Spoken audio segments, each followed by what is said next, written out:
ओम शांति। जी भैया आ रही है बस। ओम शांति। तो आज हम सभी नवरात्रि के विषय में समझेंगे। सबसे पहले सभी शक्तिशाली आत्माओं को नवरात्रि महापर्व की बहुत बहुत बहुत शुभकामनाएं।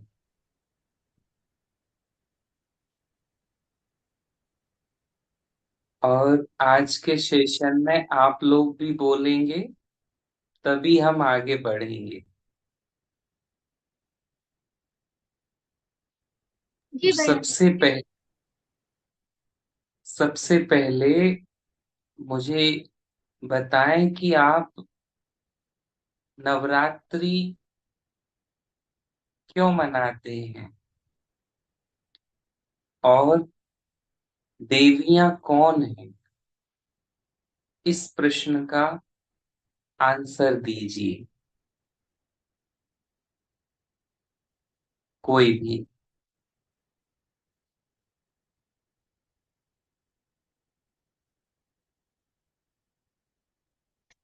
हम नवरात्रि क्यों मनाते हैं,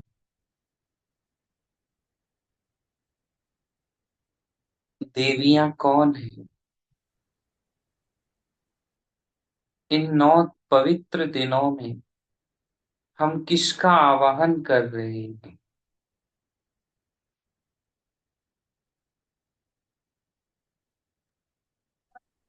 जी जैसे जानते हैं दिवाली के पहले नवरात्रि आती है, जिससे सुख शांति धन संपत्ति उनको बिठाने से ये सब आता है, इसलिए भी बिठाते हैं। और इसीलिए उनकी मान्यता भी बहुत है, क्योंकि उससे पहले कड़वे दिन जो होते हैं वो निकल जाते हैं, तो शुद्धता आती है और अशुद्धता चली जाती है।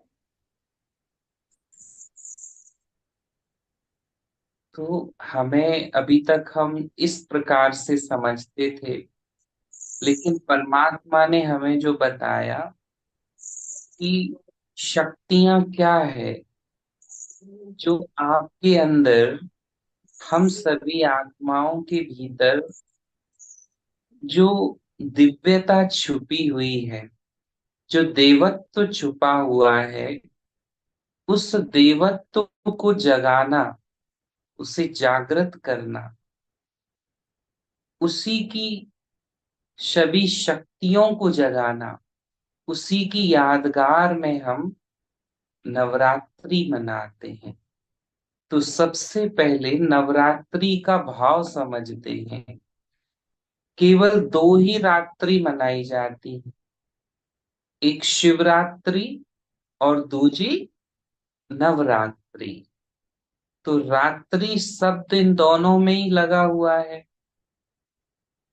इसका मतलब है एक ही रात्रि है। जिस समय शिव का प्रकट हुआ, उसी समय शक्तियों का प्रकट हुआ। इसीलिए शिवरात्रि और नवरात्रि दोनों जुड़े हुए हैं।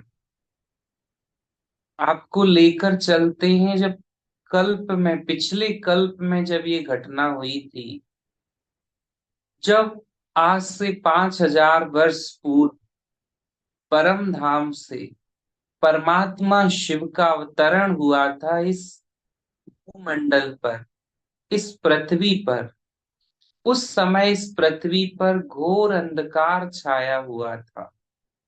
इतना गहन अंधेरा था कि हर एक आत्मा स्वयं को भी भूल चुकी थी और अपने असली घर को भी भूल चुकी थी और अपने असली पिता को भी भूल चुकी थी।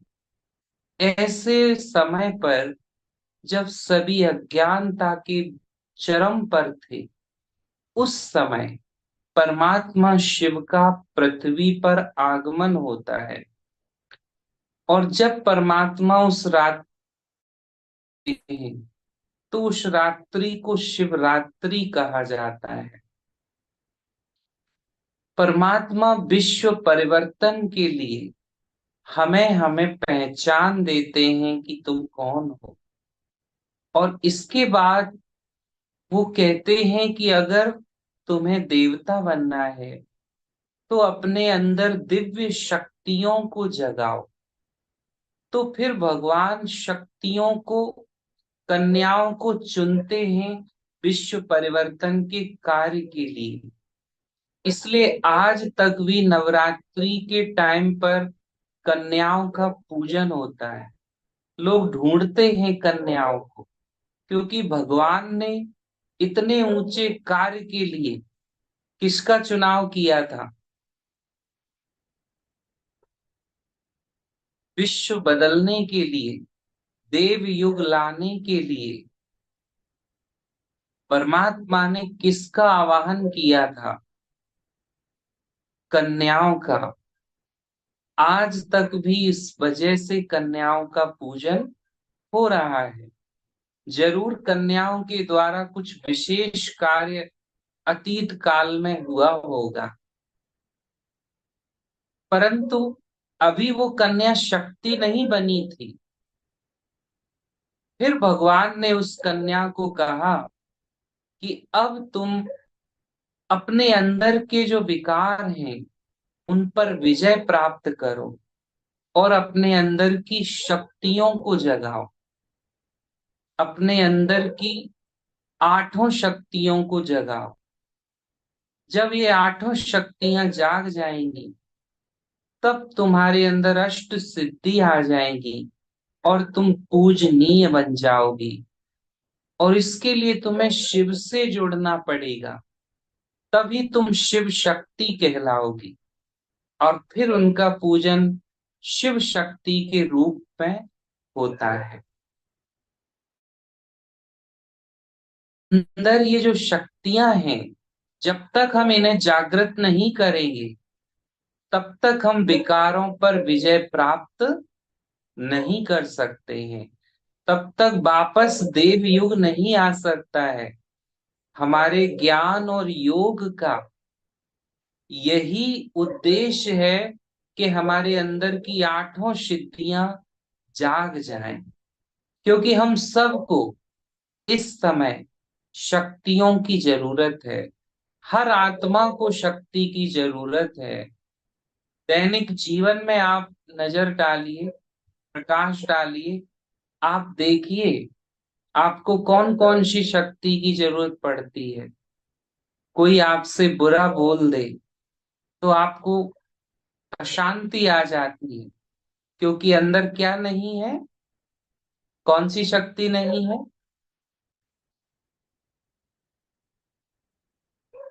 कोई बोलेगा? जी। जी भाई जी, हमारे कौन सी अंदर सहन शक्ति। सहन शक्ति। तो जी। और भी सभी शक्तियों की हम सबको क्या है?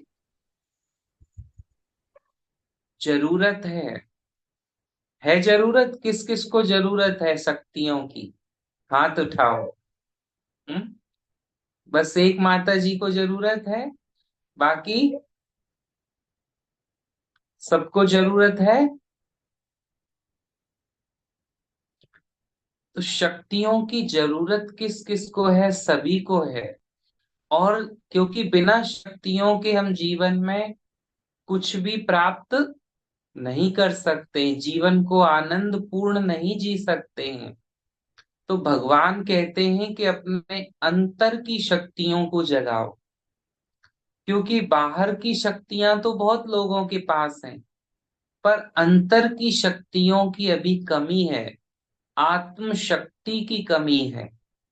तो ये 8 दिन 9 दिन है शक्तियों के आवाहन के दिन। यानी कि अपने अंदर जो शक्तियां सुषुप्त हैं, सोई हुई हैं, उन्हें जगाने का दिन है। तभी हम विजय प्राप्त कर सकते हैं अंदर के विकारों पर, जिन्हें महिषासुर के रूप में दिखाया गया है। महिषासुर, महिष का अर्थ होता है भैंस। हाँ? जिसकी बुद्धि कैसी हो? भैंस की तरह मोटी बुद्धि। तो जब अंदर शक्ति जाग जाएंगी तब हम उस मोटी बुद्धि को खत्म कर सकते हैं। तो ये आठों शक्तियां जो हैं उनका अभी हमें आवाहन करना है, बुलाना है, उन शक्तियों को याद करना है, स्मरण करना है, जिससे हमारी वो शक्तियां जागृत हो जाएं। और वो शक्तियां जब कार्य करेंगी तभी सारे विकार नष्ट होंगे। इसीलिए 9 दिन के बाद 10वें दिन क्या मनाते हैं?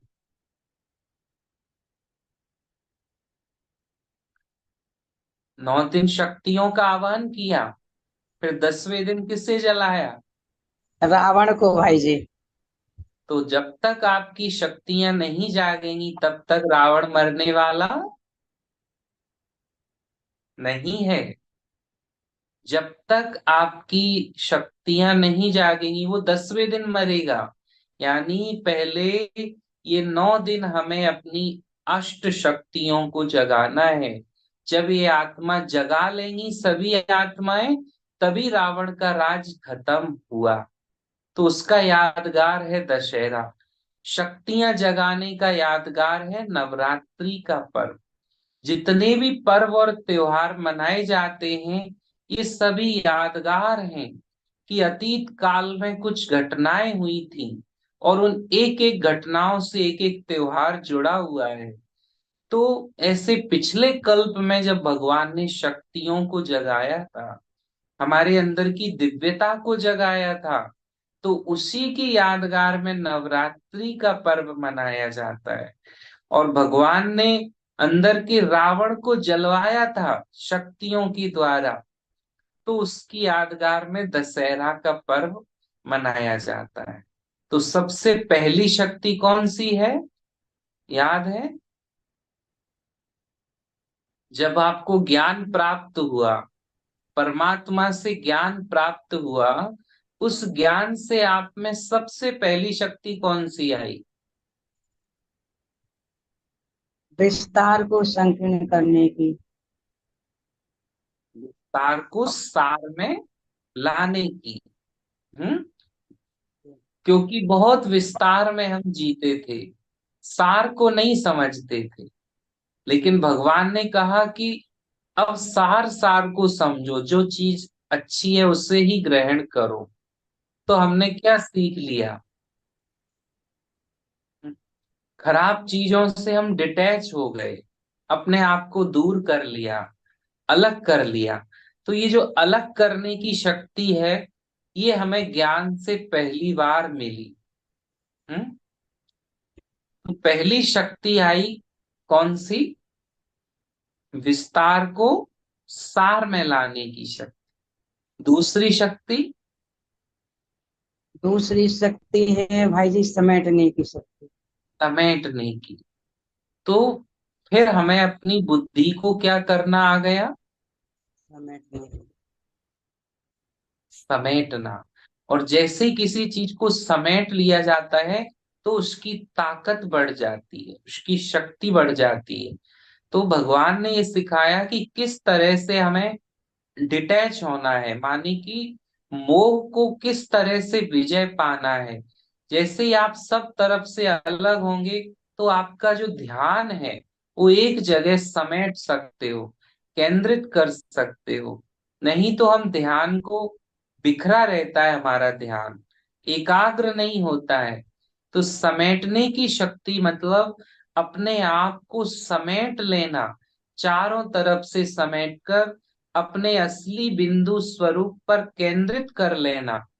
हम्म। अब आप बैठे हैं पर आप बिंदु रूप में स्थित ही नहीं हो पा रहे हैं, आपकी बुद्धि 50 जगह भटक रही है। इसका अर्थ है अभी आप में कौन सी शक्ति नहीं आई?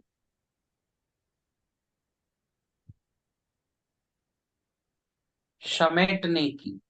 क्योंकि आप मन को समेट ही नहीं पा रहे, स्थिर नहीं हो पा रहे हो, तो आपका योग अच्छा नहीं लगेगा। तो योग के लिए हमें समेटने की शक्ति चाहिए और विस्तार को सार में लाने की शक्ति चाहिए।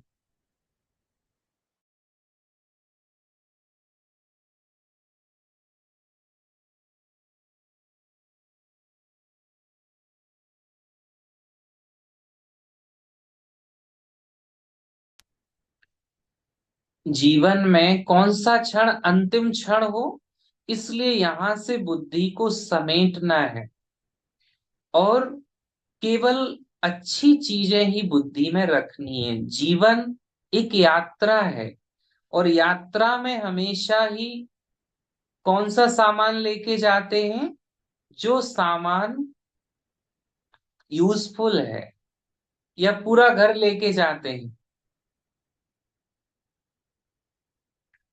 यात्रा में केवल जरूरी सामग्री ले जाते हैं और वो भी थोड़ी सी कम मात्रा में, क्योंकि ज्यादा भर के चलेंगे तो यात्रा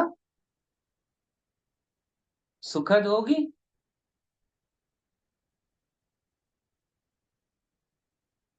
आवाज आ रही?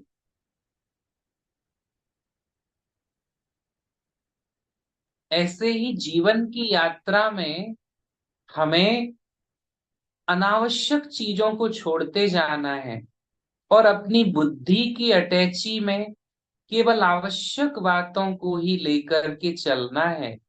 तभी ये जीवन की यात्रा सुखद होगी।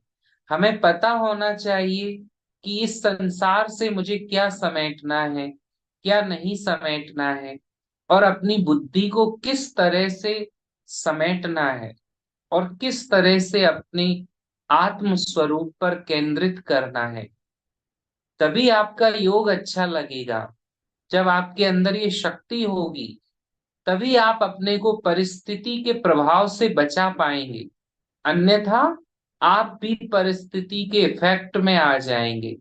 तो ये दो शक्तियां पहले बहुत आवश्यक हैं। अगर ये दो शक्तियां आ गई आपके अंदर, एक तो विस्तार को सार में लाने की और दूसरा समेटने की, फिर कौन सी शक्ति है तीसरी? तीसरी शक्ति है फिर भाई जी सहन शक्ति। सहन शक्ति। तो जैसे ही आप अपने आप को न्यारा कर लेंगे और जैसे ही आप अपनी बुद्धि को हटा लेंगे, तो तुरंत आपके अंदर तीसरी शक्ति आ जाएगी, सहन शक्ति। हम्म? सहन शक्ति तब तक नहीं आएगी जब तक आप पहली दो शक्तियां नहीं लाएंगे। तो सहन शक्ति अंदर आने से बड़ी बातें भी छोटी हो जाती हैं। आज जितने भी केस दिखाई दे रहे हैं दुनिया में, वो इसी वजह से हैं क्योंकि लोगों के पास सहन शक्ति नहीं है। आजकल बच्चों के पास देखो, बिल्कुल सहन शक्ति नहीं है। किसी ने कुछ कहा, तुरंत ही बुरा लग जाता है, तुरंत ही बुरा मान जाते हैं, अंदर से बुरा महसूस करने लगते हैं। हाँ? डिवोर्स हो रहे हैं, कहीं कुछ हो रहा है, ये सब किस कारण से हो रहे हैं? कौन सी शक्ति की कमी है? सहन शक्ति। तो सहन शक्ति का हमें आवाहन करना है, क्योंकि सहन शक्ति भी बहुत आवश्यक है जीवन को सुंदर बनाने के लिए। अगर ये शक्ति ही नहीं होंगी तो हमारा जीवन व्यर्थ हो जाएगा और हम जीवन का आनंद नहीं ले सकते हैं। इसलिए अंदर से शक्तिशाली होना बहुत जरूरी है। बाहर से तो बहुत लोग शक्तिशाली हैं, पर हमें अपनी आत्म शक्तियों को जगाना है। ये हमारे अंदर की आत्म शक्तियां हैं जिन पर हमें काम करना है और हमें देखना है कि कहाँ तक ये शक्तियां मेरे अंदर आ चुकी हैं, कहाँ तक काम कर रही हैं, कौन कौन सी शक्तियां हैं मेरे अंदर। ये आठों शक्तियों की मुझे जांच करनी है। इन आठों दिनों में आठों एक एक शक्ति को धारण करना है, उसको जगाना है। तभी हम रावण पर विजय प्राप्त कर सकते हैं। नेक्स्ट शक्ति कौन सी है? चौथी शक्ति कौन सी है? चौथी शक्ति है भाई जी समाने की। समाने की शक्ति। हम्म, तो क्या समाना है? क्या समाना है? हमारे अंदर जो अवगुण हैं, किसी की बात सुन के इधर की उधर नहीं कहना है, सब कुछ हमको समाना है। अ, हमारे अंदर इतनी शक्ति होनी चाहिए। अपने अवगुण नहीं समाना है। हमें दूसरों के अवगुण समाना है। क्योंकि दूसरों के अवगुण देखकर ही तुरंत हम क्या हो जाते हैं, स्थिति कब खराब होती है? हम्म? जब हम दूसरे के अवगुण देखते हैं या स्वयं के, कब दूस, खराब होती है?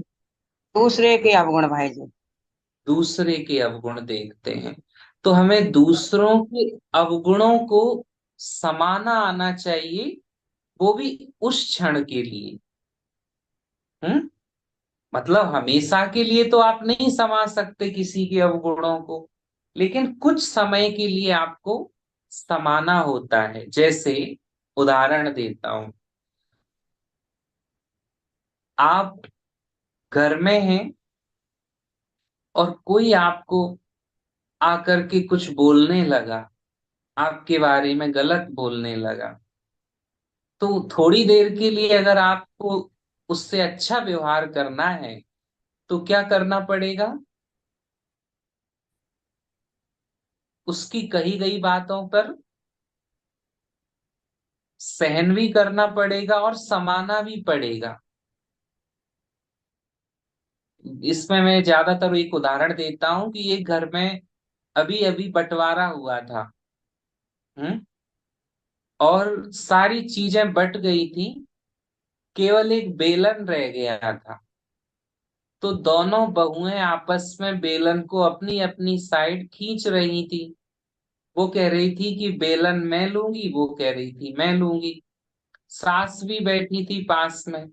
इतनी ही देर में दरवाजा खुल गया, सामने से मेहमान आ गए और मेहमानों ने ये वाला सीन देख लिया। हम्म और जैसे ही मेहमानों को देखा तो सास आगे आ गई और मेहमानों से बोली, आओ आओ, आपका स्वागत है। देखो हमारी बहुएं आप लोगों को देखते ही ये वाली बोल रही है मैं खाना बनाऊंगी मेहमानों के लिए, और ये वाली बोल रही है मैं खाना बनाऊंगी मेहमानों के लिए। हम्म तो दोनों बहुओं को शर्म आ गई और दोनों चली गई अंदर। पर मेहमान सोचने लगे देखो कितनी अच्छी बहुएं हैं। हम्म तो सास ने अपने घर की इज्जत को बचा लिया। कैसे बचा लिया? कौन सी शक्ति थी उसके पास? जमाने की। समाने की। और आप होते उसकी जगह पे तो क्या बोलते?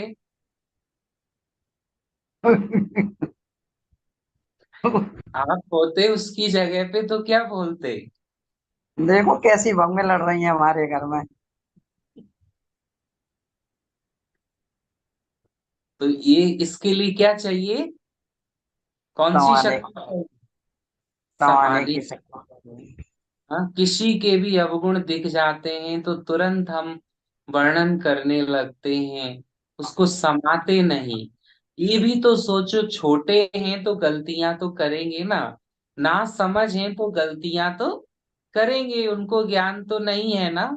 आप ज्ञानी हो गए पर वे तो नहीं हुए ना, तो वो तो गलती करेंगे। पर आपके अंदर समाने की शक्ति होनी चाहिए। अगर आप खुद को बड़ा कहते हो, खुद को ज्ञानी समझते हो, तो आप में समाने की शक्ति होनी चाहिए। तभी आप छोटों की गलतियों को समा करके फिर जब उनकी अवस्था अच्छी हो तब उन्हें राय दे सकते। हम्म जैसे एक समंदर होता है, सागर का दिल इतना बड़ा होता है कि वो नदियों को समा जाता है। नदियों से ये नहीं कहता मैं क्यों समाऊं, उसका हृदय विशाल होता है, तभी तो वो सागर है, तभी तो वो समंदर है। तो हम भी सागर के ही बच्चे हैं, प्रेम के सागर। तो प्रेम के सागर के बच्चे का दिल इतना बड़ा होना चाहिए, किसी की गलती दिखे तो तुरंत रिएक्ट ना करें, उसको नजरअंदाज करें। समा जाए और अनुकूल वातावरण होने पर उसको समझ दें, उस क्षण के लिए संभालें। तो आपके अंदर समाने की शक्ति है चेक कर सकते हैं कितनी है, कहाँ तक है। नहीं है तो इसे जगाना है अंदर से। आत्मशक्ति जगेगी तभी जीवन में सफलताओं को हम प्राप्त होंगे। शक्तियां जगेंगी तो आपके जीवन में सुख शांति समृद्धि सब कुछ आने लगेगा, और आप अंदर से खुद को शक्तिशाली महसूस करने लगेंगे। आप वास्तव में शक्तियों को ही तो बुला रहे हो, पर आपको पता नहीं है कि कौन सी शक्ति। आप शक्तियों का ही आवाहन कर रहे हो कि शक्तियां आ जाओ। शक्ति आ जाए जीवन में। और उन्हीं आठों सिद्धियों की हम आठ देवियों के रूप में अलग अलग पूजा करते हैं। अब जैसे अ, हमारे सनातन धर्म में, हिंदू धर्म में ये प्रथा है कि हर चीज को देवी देवता के रूप में हमने स्वीकार किया है, माना है। जैसे जल है तो जल के प्रति भी कृतज्ञता व्यक्त करने के लिए हमने कहा जल देव।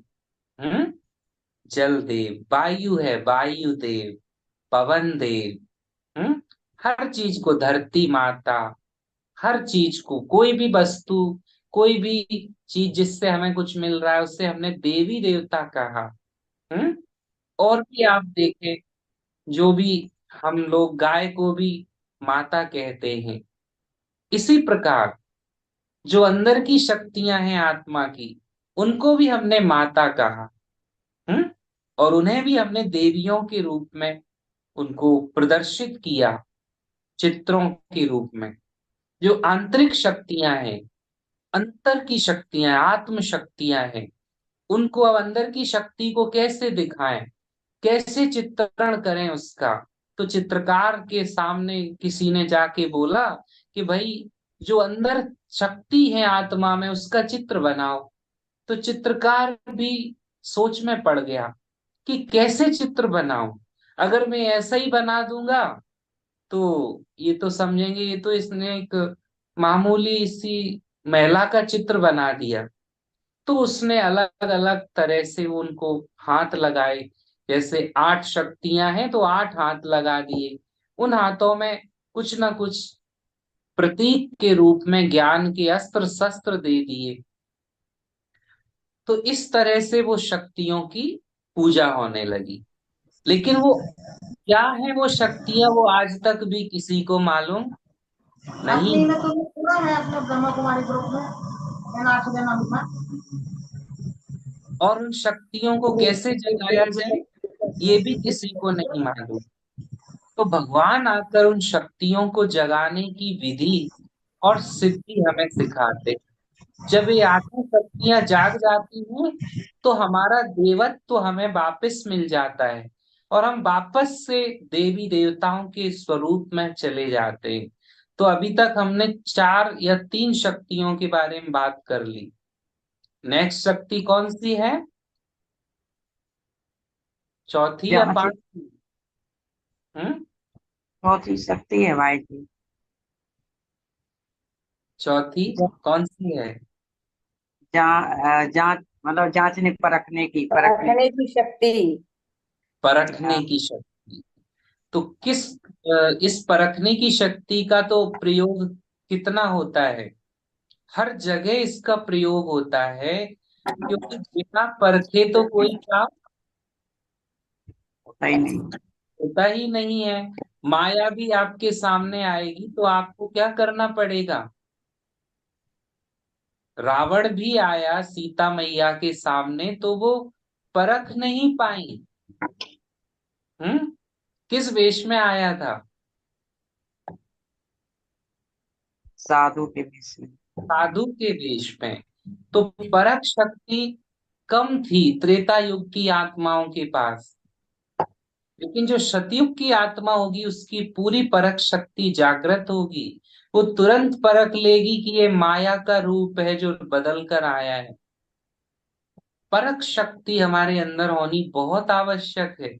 हम तुरंत परख लें कि ये क्या सही है, क्या गलत है, कौन सी चीज मेरे लिए सही है, कौन सी चीज मेरे लिए गलत है, कौन सा रास्ता सही है, कौन सा रास्ता गलत है, क्या करना सही है क्या गलत है। इसकी परख इसके लिए अनुभवी बनना होता है, तभी हमारी परख शक्ति काम करती है। एक जौहरी झट परख लेता है कि ये सोना है, ये पीतल है। अगर वो परख ही ना पाए तो व्यापार में क्या हो जाएगा? लॉस। लॉस होगा या नहीं? इसी प्रकार से जीवन में अगर हम परख नहीं पाते हैं तो बहुत घाटा उठाना पड़ता है।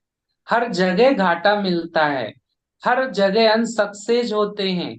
फिर हम कहते क्या करें, जहां हाथ डालो वहीं असफलता मिलती है, जहां भी कोई काम करो वहीं असफलता मिलती है। अर्थात कौन सी शक्ति की कमी है? जांच करने की, परखने की, हम परख नहीं पाते। परखने की शक्ति, माया से भी बार बार इसीलिए हारते हैं क्योंकि हमारी परख शक्ति कम है या थोड़ी है, या अभी हमने जगाई नहीं है। तो परख शक्ति को हम जितना अच्छा करेंगे उतना ही माया को हम बार बार हराते जाएंगे, क्योंकि हमारे पे जांचने की शक्ति आ जाएगी। पावर टू डिस्क्रिमिनेट अंग्रेजी में बोलते हैं। तो हम डिस्क्रिमिनेट कर सकते हैं, क्या सही क्या गलत, तुरंत परख सकते हैं। इसके लिए बुद्धि को हमें योग युक्त बनाना पड़ता है। हाँ? परखने के लिए बुद्धि को साफ रखना पड़ता है। जैसे कोई मैली चीज हो, तो कांच मैला हो जाए तो आर पार दिखाई देगा? नहीं। ऐसी बुद्धि मैली हो जाती है तो मैली बुद्धि परख नहीं सकती, बार बार धोखा खाएंगे। तो बुद्धि को जितना साफ सुथरा रखेंगे परख शक्ति बढ़ती जाएगी, और परख शक्ति बढ़ेगी तो जीवन की छोटी छोटी परिस्थितियां, छोटी छोटी बातें, इनमें तो हम सहज ही विजय प्राप्त कर लेंगे। और माया के बड़े बड़े रूप जो रावण वेश बदल के आएगा ना, उसको भी हम पहचान लेंगे। वो भी हमें शोक वाटिका में नहीं पहुंचा पाएगा। आपको शोक नहीं झेलना पड़ेगा। जिस दिन आपके अंदर परख शक्ति आ जाएगी, आप दुख और दर्द से मुक्त हो जाएंगे। अगली शक्ति बताइए।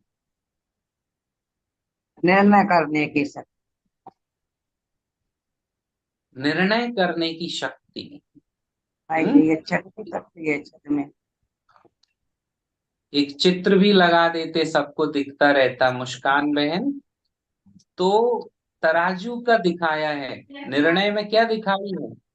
जी भैया। तराजू। तराजू। तो 8 शक्तियों का एक चित्र लगा सकते थे, तो अच्छा, मैं ट्राई करती हूँ। हानि होगी। हाँ, तो उसमें तराजू क्यों दिखाई, आपने कभी विचार किया? निर्णय होने चाहिए बराबर, देख के को अपने मन से निर्णय करने चाहिए, खुद करने चाहिए। इतनी हम में बुद्धि होने चाहिए, शक्ति होने चाहिए कि निर्णय हम खुद खुद ही करें, जज हर बात का, इससे उससे ना पूछें। हाँ, लेकिन उसके पहले परख शक्ति होगी तभी निर्णय शक्ति ठीक काम करेगी। अगर आपकी परख शक्ति अच्छी नहीं तो निर्णय शक्ति काम नहीं करेगी। तराजू इसलिए दिखाई है कि जब तक तराजू हिलती डुलती रहती है तब तक सौदा होता है क्या? आप मार्केट जाते हो, जब तक तराजू के पल्ले हिल रहे हैं तब तक आप सामान खरीदते हैं। नहीं, बराबर हो गए। और जे बिल्कुल। आप इंतजार करते हैं कांटा स्थिर होने का, कांटा को एकाग्र होने का आप क्या करते हैं? इंतजार करते हैं। और जब वो कांटा तराजू का ऐसा हो जाता है ना, और एक जगह स्थिर हो जाता है, उस टाइम आप समझ जाते क्या कम है और क्या ज्यादा है।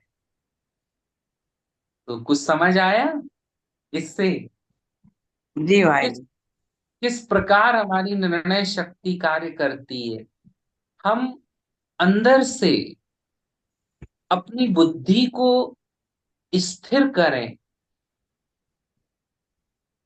जब तक हम अपनी बुद्धि को, कांटे को स्थिर नहीं करेंगे, जब तक आपका मन और बुद्धि हिलता डुलता रहेगा, ये दोनों जब तक एक जगह स्थिर नहीं होंगे, तब तक आपके निर्णय गलत होते रहेंगे। वही बोल तब रहे हैं। तक तब तक आप सही डिसीजन नहीं ले सकते, आपके निर्णय में त्रुटियां रहेंगी। निर्णय शक्ति आपकी अच्छी हो जाएगी अगर आपने मन और बुद्धि दोनों को स्थिर कर लिया, कांटे को स्थिर कर लिया, तो आप तुरंत ही निर्णय ले सकते हो। क्योंकि एक गलत निर्णय पूरे जीवन को खराब कर देता है, और एक गलत निर्णय आपकी जान भी ले सकता है। एक गलत निर्णय से ही लोग आत्महत्या करते हैं। एक गलत निर्णय से ही लोग मर्डर करते हैं। एक गलत निर्णय से ही लोग फांसी पर लटक जाते हैं, कूद जाते हैं पानी में, आग लगा लेते हैं खुद को, एक गलत निर्णय की वजह से। और एक सही निर्णय की वजह से कोई स्वामी विवेकानंद बन जाता है। एक सही निर्णय की वजह से कोई महात्मा गांधी बन जाता है। एक सही निर्णय क्या कर सकता है और एक गलत निर्णय क्या कर सकता है। आप समझ सकते हैं कि निर्णय शक्ति कितनी इंपॉर्टेंट है हमारी लाइफ। तो जिस दिन हमारी निर्णय शक्ति ठीक से काम करने लगेगी, उस दिन हमारे जीवन के निर्णय सटीक होने लगेंगे। फिर हमारे मुंह से ये बात कभी नहीं निकलेगी कि आज का दिन नहीं देखना पड़ता।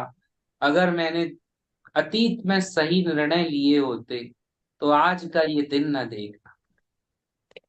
गलत निर्णयों का परिणाम दुख होता है। तो निर्णय शक्ति को जगाने के लिए क्या करना पड़ेगा? अपनी बुद्धि को और मन को, दोनों को एकाग्र चित्त, एकाग्रता का अभ्यास करना होगा, तो हमारी निर्णय शक्ति जाग जाएगी। अगली शक्ति, अगली शक्ति है सामना करने की भाई जी। सातवीं शक्ति। सामना करने की। किसका सामना? जो भी हमारे साथ में कुछ होता है, बुरा भी होता है, कुछ होता है, उसका हम सामना कर पाते हैं या नहीं। या हमारे जीवन में कोई ऐसी परेशानी आती है, उसका हम सामना मतलब कर सकते हैं कि नहीं। यानी परिस्थितियों का सामना। किसका सामना? कई परिस्थिति कोई भी आती है। परिस्थितियों का सामना, पड़ोसी का सामना नहीं। हाँ, सामना नहीं, बच्चों का सामना नहीं।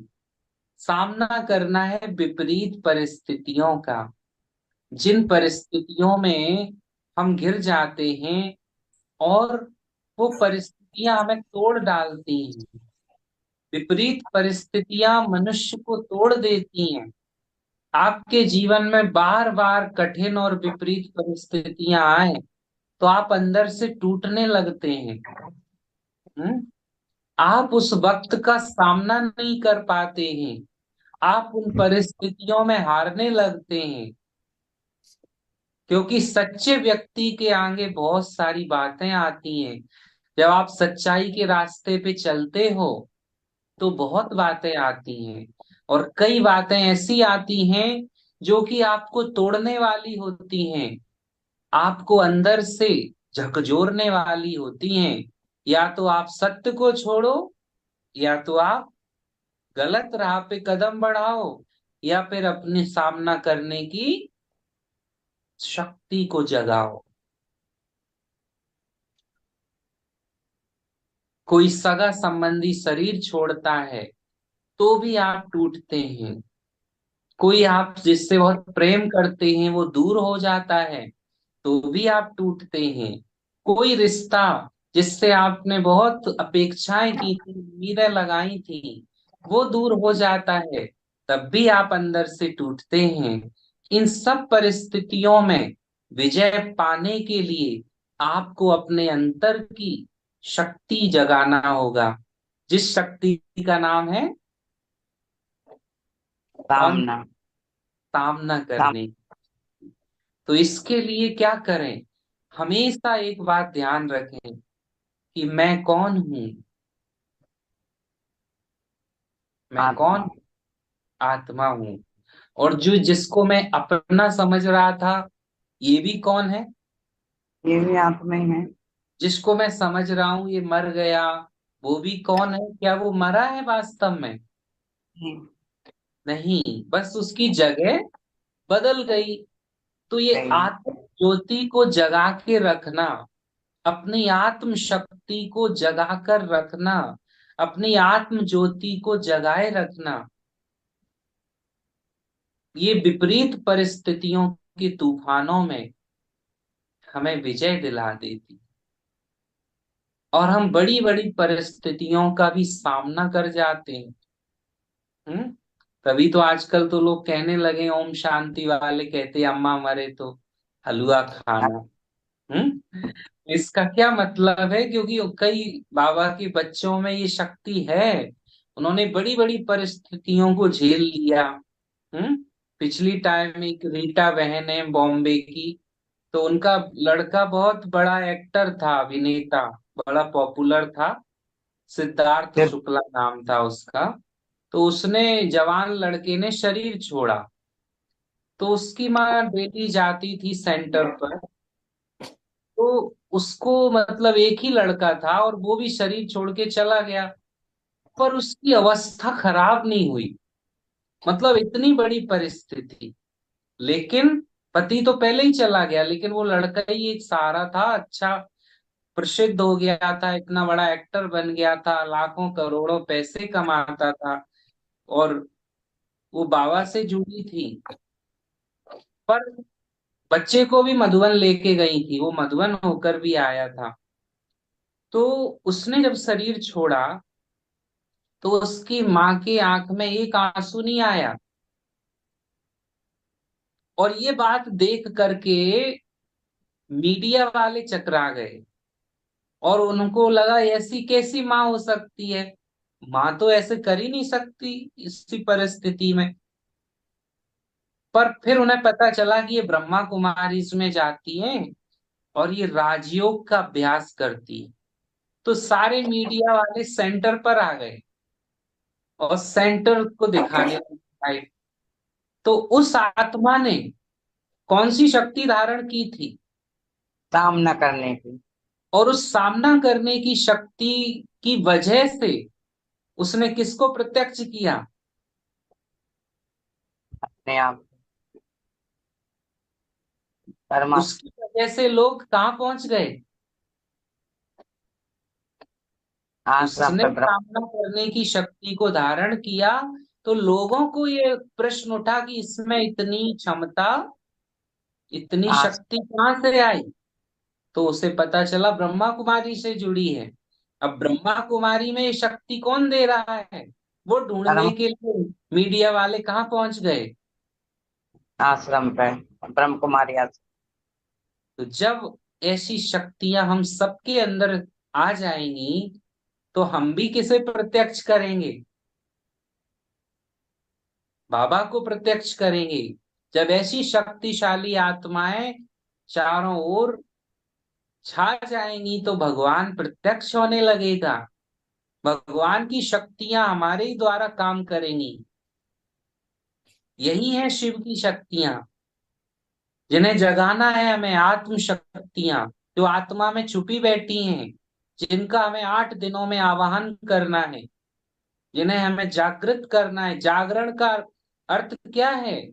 बाहरी जागरण नहीं, आत्मा में जो दिव्यता छुपी है, जो आठों शक्तियां छुपी हैं, इन्हें जगाओ। और ये जाग गई, तो आपका देवत्व, जो आपका देवत्व रावण ने लूट लिया है, वो देवत्व आपको पुनः प्राप्त हो जाएगा। और असुरों का क्या हो जाएगा? विनाश। हाँ, कहते ना सारे देवताओं ने काम करना बंद कर दिया था। ब्रह्मा, विष्णु, महेश, कोई की भी नहीं चल रही थी। उस शक्ति आई, उस समय शक्ति प्रकट हुई। अर्थात सारे देवता खुद को भुला बैठे हैं, सारे देवता अपना देवत्व गवा बैठे हैं। अब बिना शक्तियों के काम नहीं हो सकता। बिना शक्तियों के महिषासुर नहीं मरेगा। अंदर की सभी आसुरी वृत्तियों पर विजय पाना पड़ेगा। महिषासुर माने भैंस जैसी बुद्धि, मोटी बुद्धि को हटाना पड़ेगा, मारना पड़ेगा। सिंह पर बैठे दिखाना मतलब निर्भयता, निर्भयता को लाना पड़ेगा, निडर होना पड़ेगा। हाथ में चक्र होना मतलब स्वदर्शन में रहना पड़ेगा। हाथ में कमल होना मतलब निर्लिप्त होना पड़ेगा। तभी हमारी ये सिद्धियां जाग जाएंगी। परिस्थितियों पर हम विजय पा लेंगे, सामना कर लेंगे उस विपरीत बातों का। वो भी हमें हलचल में नहीं ला सकती। जिस अवस्था को भगवान कहते हैं अचल अडोल अवस्था, अचल अडोल बनना है। तो वो क्या हमारी सामना करने की शक्ति जागृत हो गई, या छोटी छोटी परिस्थितियों में ही हम विचलित हो जाते हैं? अगर छोटी छोटी बातों में ही हम हिल जाते हैं, तो क्या मैं अचल अडोल हूं? क्या मेरी सामना करने की शक्ति जागृत है? क्या वो कार्य कर रही है? चेक करना है। अगली शक्ति बताइए। अगली शक्ति, आठवीं शक्ति है भाई जी, सहयोग शक्ति। आठवीं सही, है। आठवीं जी। हम्म। जिस आत्मा ने ये सारी शक्तियां जगा ली, तो अब वो विश्व परिवर्तन के कार्य में क्या दे सकती है परमात्मा का? हर आत्मा का वो क्या कर सकती है? उद्धार। सहयोग। हम्म? सहयोग में भी योग समाया हुआ है। अगर मैं अपनी शक्तियां नहीं जगाऊंगा, तो मैं दूसरों का सहयोग कैसे कर सकता हूं? अभी तो मैं खुद ही लड़ रहा हूं अंदर, तो मैं दूसरों का सहयोग कैसे करूं? लेकिन जिसने ये आठों शक्तियां जगा ली, अपने अंदर के विकारों पर विजय पा ली, अब वो दूसरों का सहयोग कर सकता है कि तुम भी कैसे शक्तियां जगाओ, तुम भी कैसे इन पर विजय पाओ। और वो दूसरों की मदद करने के काबिल आत्मा बन जाती है, और वो विश्व परिवर्तन करने के काबिल बन जाती है, क्योंकि उसने खुद को परिवर्तन किया है। तो वो आत्मा औरों के परिवर्तन के लिए एक उदाहरण स्वरूप बन जाती है।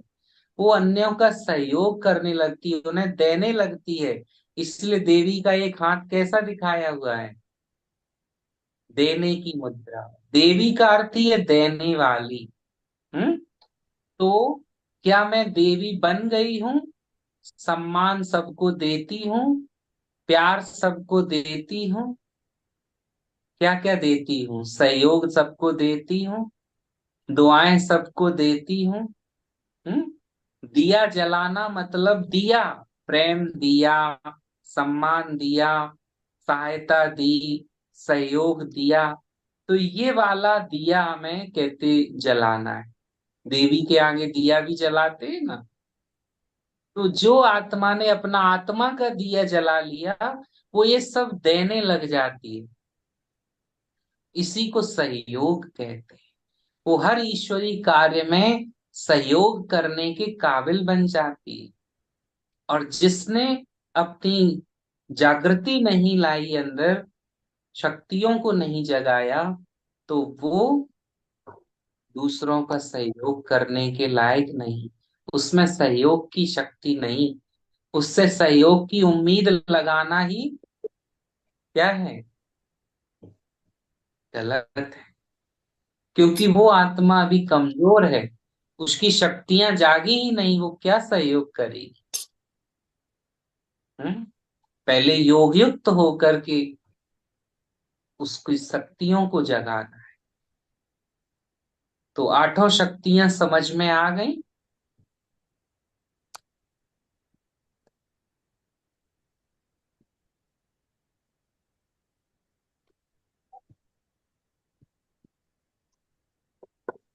अभी किसी के मन में कोई प्रश्न हो शक्तियों से जुड़ा हुआ, नवरात्रि से जुड़ा हुआ, तो पूछ सकते हो।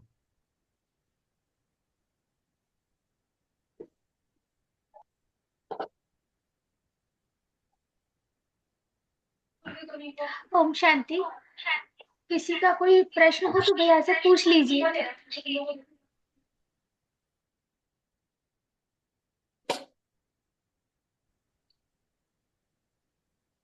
भैया हमें लगता है शायद से है, किसी का कोई प्रश्न सब नहीं है। जी जी। हाँ, प्रसन्न चित्त हो गए हैं सभी। प्रश्नों से जो पार हो जाए वो क्या हो गया? प्रसन्न चित्त। तो अभी हम 2 मिनट बाबा की याद में बैठते माई जी, आपने जो शक्तियों के बारे में हमको विधिवत करके बताया, एक एक से बहुत ऐसा लगता है कि अभी पूरी सारी शक्तियां आ गई हैं। ऐसा लगता है सुन के, जो हम भूल जाते हैं कभी कभी, तो ऐसा लगता है आज हमारे अंदर सारी शक्तियां आ गई हैं। तो धन्यवाद भाई जी, आपने आज शक्तियों, अष्ट शक्तियों के बारे में बताया और हमको जानकारी दी। जो कहीं कहीं भूले थे, कभी कभी कोई बात नहीं आती थी दिमाग में, वो आज सारी बातें आ गई हैं भाई जी। बहुत बहुत बहुत शुक्रिया आपको, धन्यवाद। ओम शांति।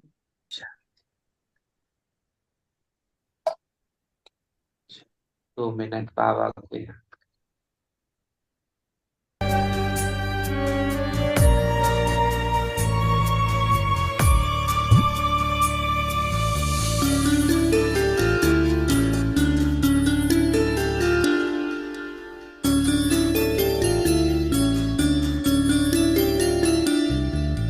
तू ही है शक्ति स्वरूपा, तू ही तो है नव दुर्गा, अष्ट शक्ति स्वरूपा। तू है देवी स्वरूपा, शक्ति स्वरूपा। तू है शक्ति, तुझ में बसी नौ निधि, जगा ले तू ये स्मृति। तू ही है शिव शक्ति।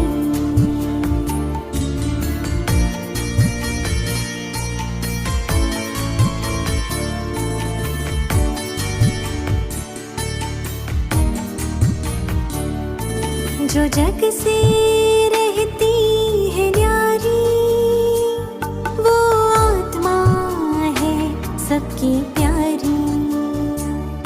जो जग से रहती है न्यारी, वो आत्मा है सबकी प्यारी।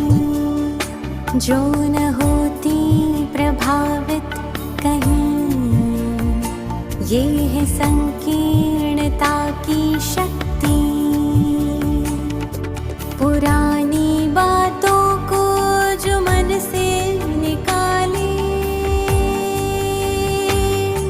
पुरानी बातों को जो मन से निकाले, ना ईर्ष्या ना द्वेष को मन में पाले। क्षमा के गुण से समेटे हर बात, वो है समेटने की शक्ति। तू ही है शिव शक्ति, तू ही है शिव शक्ति।